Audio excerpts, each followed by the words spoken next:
नमस्कार दोस्तों, आज के इस वीडियो में हम बात करेंगे उत्तर प्रदेश के पहले माफिया, उत्तर प्रदेश से पहली बार जेल से चुनाव लड़कर जीतने वाले हरिशंकर तिवारी की।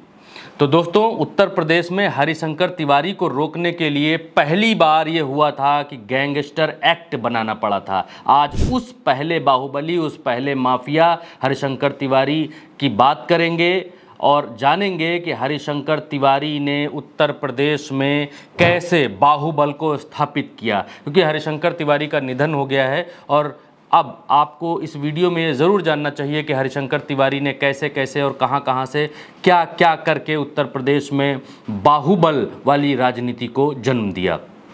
तो दोस्तों, गोरखपुर के बाहुबली हरिशंकर तिवारी के इस वीडियो में हम आपको वो किस्से सुनाएंगे जिनको सुनकर आप दंग रह जाएंगे। हरिशंकर तिवारी को पूर्वांचल ही नहीं, पूरे उत्तर प्रदेश की राजनीति को बदलने वाला नाम माना जाता है। दोस्तों, उत्तर प्रदेश में बाहुबली राजनीति कहें या सियासत के अपराधीकरण की शुरुआत कह लीजिए आप जिसे, उसे हरिशंकर तिवारी और वीरेंद्र शाही की अदावत से शुरू किया गया।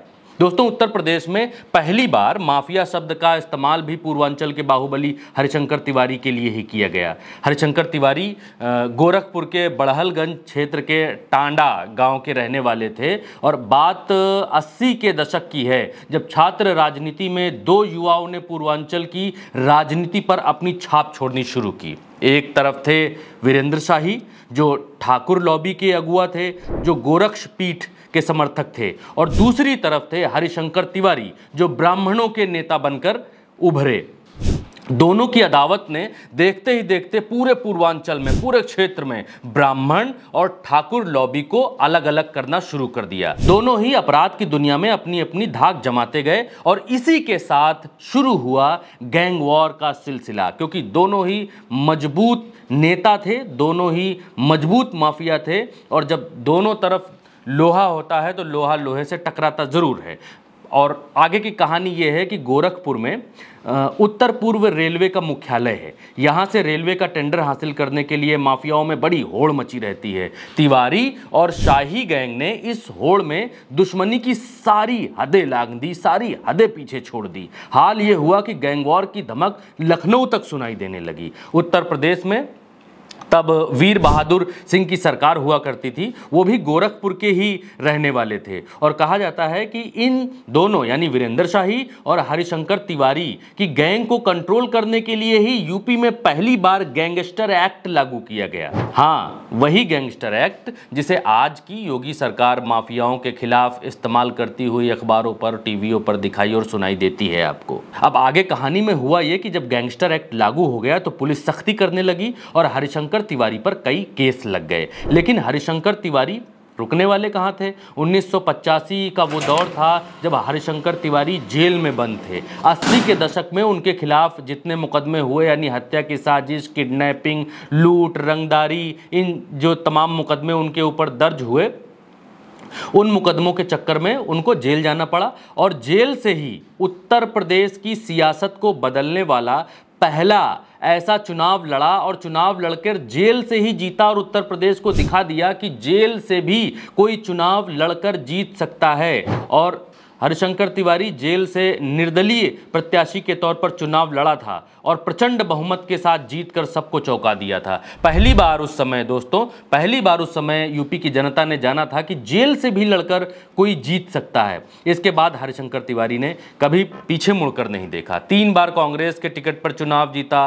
90 का दशक खत्म होते होते हरिशंकर तिवारी पूर्वांचल में ब्राह्मणों के सबसे मजबूत चेहरे बन चुके थे। सरकार किसी की भी हो, हाल ये हो गया था कि सरकार किसी की भी हो, लेकिन हरिशंकर तिवारी मंत्री जरूर बनते थे। और इसी तरह वो 5 बार कैबिनेट मंत्री रहे। 90 के दशक में जब श्री प्रकाश शुक्ला ने लखनऊ में वीरेंद्र शाही की सरेआम गोलियों से भूनकर हत्या कर दी थी, तब ये अफवाहें उड़ी कि हरिशंकर तिवारी ने ही शाही को मरवा दिया और श्री प्रकाश शुक्ला उनका ही आदमी है। बाद में ये पता चला कि श्री प्रकाश शुक्ला अपना अलग गैंग चलाता है, उसका हरिशंकर तिवारी से कोई लेना देना नहीं है।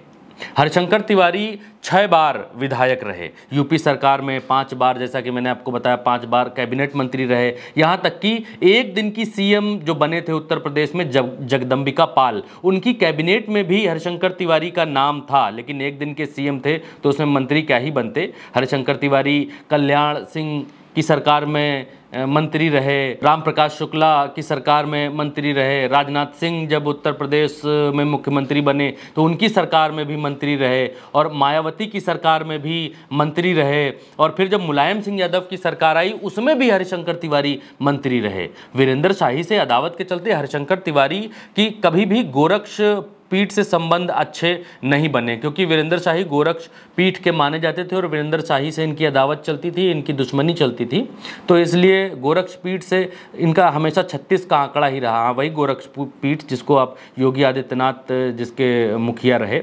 2007 में हरिशंकर तिवारी चुनाव हार गए और उसके बाद से हरिशंकर तिवारी राजनीति से दूर होते चले गए। उनके दोनों बेटे इस समय समाजवादी पार्टी में हैं और हरिशंकर तिवारी का निधन हुआ। उनके निधन पर उत्तर प्रदेश के तमाम राजनीतिक दल के लोग उनकी अंतिम यात्रा में पहुँचे, इसलिए मुझे लगता था कि आपको हरिशंकर तिवारी की उत्तर प्रदेश की ये कहानी ज़रूर सुनानी चाहिए और आपको भी उत्तर प्रदेश की बदलते दौर की उस राजनीति के बारे में जानकारी होनी चाहिए। इस वीडियो में इतना ही। भारत एक सोच को सब्सक्राइब ज़रूर करिए।